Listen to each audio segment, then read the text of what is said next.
Vince McMahon's character inclusion into the WWF storylines slowly opened the way for him to emerge as the big bad heel authority figure. This concept wasn't entirely foreign in wrestling.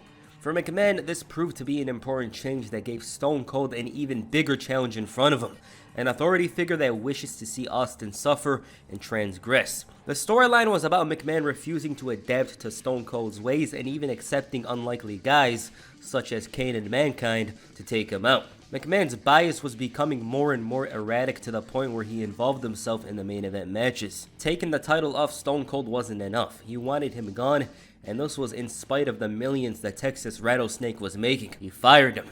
McMahon had a strong stranglehold over the WWF, and it seemed almost impossible for Austin to make his return. Enter Shane McMahon. Shane had been a background character on Sunday Night Heat, featuring as a commentator for a while at this point. He didn't involve himself in the stories, however, he turned out to be the one that re-signed Stone Cold Steve Austin to a deal. He was looking out for the Texas Rattlesnake. This turned out to be an elaborate scheme, also known as Vince Russo's greatest story, the Survivor Series Deadly Games. There was so many twists and turns involved with that tournament, and one of them was Shane screwed Austin out of his semi-finals match with Mankind, and in turn associated himself with his father and eventually The Rock, who was considered a huge rival of the Boss. This led to the forming of the Corporation. Shane was starting to show more of his heel character often, but what helped his case tremendously was the European Championship. On the February 1st, 1999 episode of Raw is War, Shane McMahon ran the show after his father went looking for Stone Cold in Texas. He was hyping up a steel cage match for the main event. This was during the Corporation and DX feud, which saw China join the group. This version of the steel cage, I believe, made its debut for the first time here. He accidentally trapped himself in the cage with X-Pac after hyping up the show, and China had to make the save and low blow their old friend. They double teamed him with nobody to save X-Pac since DX were attacked in the back. The feud continued to intensify with Shane costing DX their tag team match at St. Valentine's Day Massacre. Once he wore these glasses, that was it. He went on a power trip that made Eric Bischoff's in 2003 look like a normal run. DX wanted a rematch, but he declined. So X-Pac was like, why don't we trade one bitch, China, for another? He told X-Punk, yeah, that's what he called him, that he doesn't have the proper ring attire. Triple H called him a puss, and this was enough for him to accept the challenge, but wanted the European title on the line. It's all about the Benjamins, but in this case, it's all about the titles. This match was mostly Kane versus DX. Shane didn't bother getting that involved, and he knew when to strike, although his inexperience showed. His confidence, though, caused him to get in some strange situations. An opening occurred with Shane blasting X-Pac with the title and stealing the win, so this made Shane the first McMahon to capture a title. Shane joined an elite list of names including Shawn Michaels, Triple H, D'Lo Brown, and of course X-Pac to become the European champion. And he was absolutely unaware of what had transpired.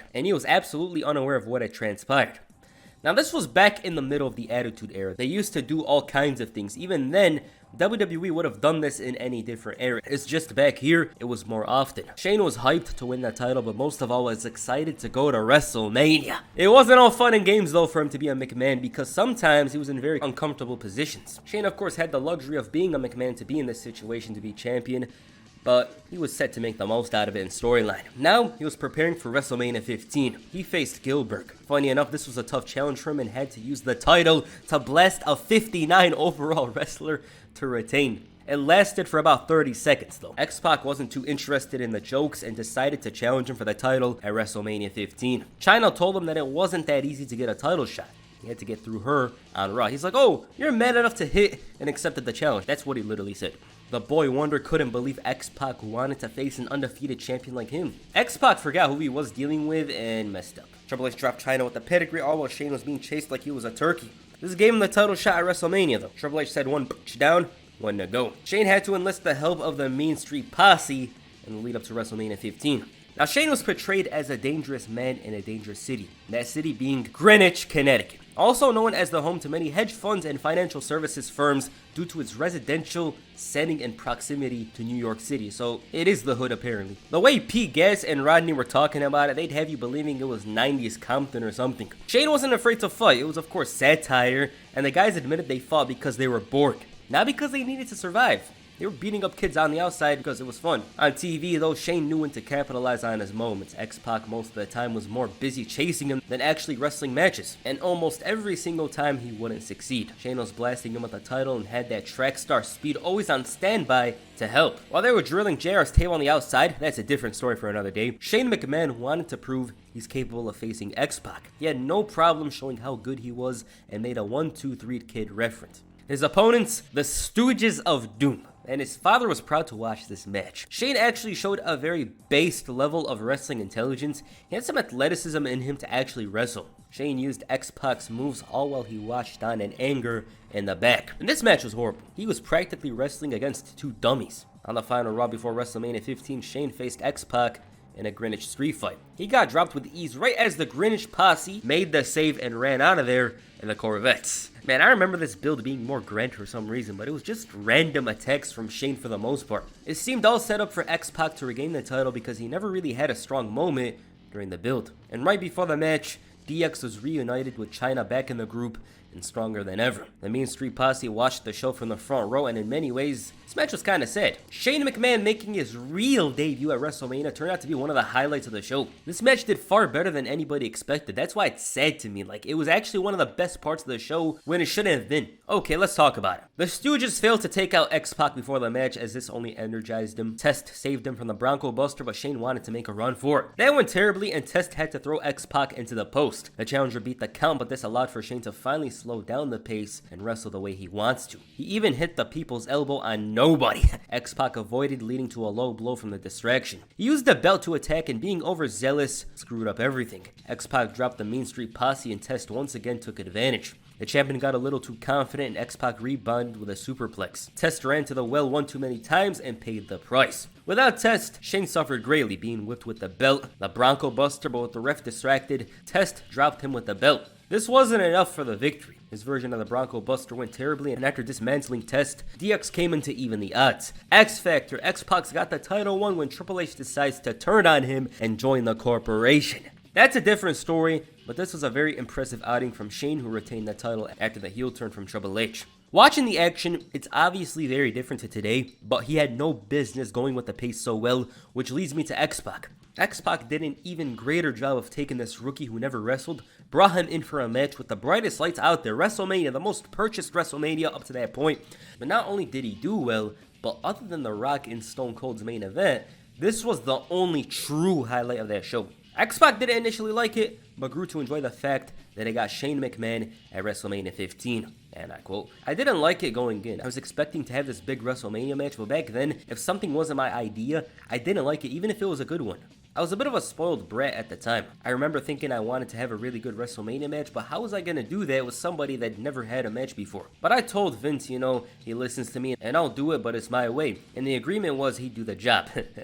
But the overall picture of why we did the finish of the match, Hunter turned on me, and a lot of good things came out of it. My team with Kane came out of that. Hunter's big first championship run kind of came out of that. I thought Shane did an amazing job. He really did. He rented the St. Paul Civic Center and had this little building that held 3,000 to 4,000 people called the Roy Wilkins Auditorium. He rented that and had someone in Detroit drive a ring and set it up in this empty building, so I'd go there and work out a match with him for WrestleMania. I wasn't going anywhere on my days off. I thought that was really going above and beyond. Sending a ring to Detroit, Shane and I ended up being pretty tight. As I said, Shane did a way better job than anyone expected, and it's strange to me, he was actually very good. If he actually invested in himself, he could have been better than he was, but he didn't need to. Shortly after WrestleMania, Shane ended up retiring the European Championship. He ended his title reign unbeaten, but of course that didn't last too long, because he ended up redefending the title at No Mercy UK, where they actually had another decent match, but this time Triple H interfered and Shane retained. Very, very, very similar to the WrestleMania 15 match. That's the reason why I didn't really talk about it here. It was almost the exact same thing. He ended up retiring the belt once again, but this time around, Mideon ended up discovering the title in Shane's bag about a month later, and he became the champion. It's a random thing, but yeah. Alright, that's Shane McMahon's European title reign. I kind of remember there being more to this. Not in matches, but in terms of the storyline, I thought there was going to be more moments, more stuff, but there wasn't. There wasn't really much out here, and I thought it was strange. Overall, Shane McMahon's title reign with deep thought put into it was kind of a bad one for the European Championship in itself. Now, I'm not gonna lie and say Shane McMahon wasn't entertaining in his role as a heel that was running away from X-Pac, making fun of him, calling him X-Punk, doing all these kinds of things, because he was. But the way the title was treated afterwards, after WrestleMania 15, was the big problem. He just retired it like that and just abandoned the belt when it should have been around. I think that didn't make sense, especially because the European title kind of had some respect to it before. It wasn't the main event title or anything like that. Hell no. It wasn't as respected as the IC title in itself, but it was a little thing for some of the mid-card wrestlers. So for him to just like let go of the title and abandon it was just odd. Other than that, Shane McMahon here was not a bad wrestler. Matter of fact, I think he was better in this role than the one he did in the future, where he was doing those MMA punches and those guillotine chokes, stuff like that. He was just way better here as a simple heel that was agile, fast, was jumping around, that kind of thing. I thought that was nice. Shane got to show that he has a bit of ability in him, wrestling ability, to actually back up the fact that he's European champion. So I thought that was nice. Alright, what did you guys think of Shane McMahon's European title reign? Please comment down below. And that's it for this video. Make sure you hit the Bronco Buster on the like button and perhaps the pedigree on the subscribe button. Peace. I'm out.